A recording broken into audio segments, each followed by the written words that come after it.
London में मरियम नवाज के बेटे जुनैद सफदर की सैफुर रहमान की बेटी से निकाह की तकरीब। मरियम नवाज और कैप्टन रिटायर्ड सफदर की वर्चुअल शिरकत। नवाज शरीफ की नवासे के साथ तस्वीर सामने आ गई। तकरीब में साखदार समेत 100 मेहमानों को मदऊ किया गया। लीगी कारकुन की ढोल की थाप पर भंगड़े एक दूसरे को मिठाई खिलाते रहे। लंदन में रंग में भंग पड़ गया। निकाह की तकरीब, एहतजाज, लड़ाई और मार कुटाई की नजर। लीगी कारकुनान और पीटीआई के हिमायती होटल के बाहर गुत्थम गुत्था। बात गालम गलोच तक जा पहुंची।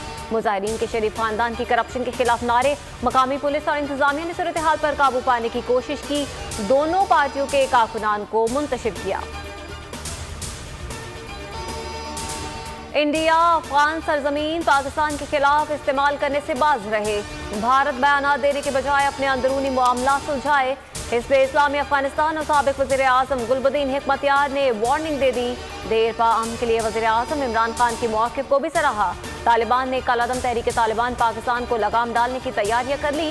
पाकिस्तान में कार्रवाइयां रोकने का हुक्म दे दिया। कहा कलअदम तंजीम आम मुआफ़ी के बदले हथियार डाल दे और पाकिस्तान वापस चले जाएं।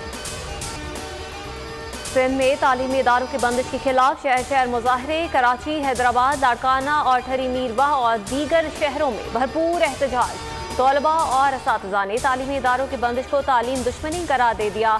All private schools management association ने सिंध में आज से बच्चों को आउटडोर तालीम का सिलसिला शुरू करने का ऐलान कर दिया।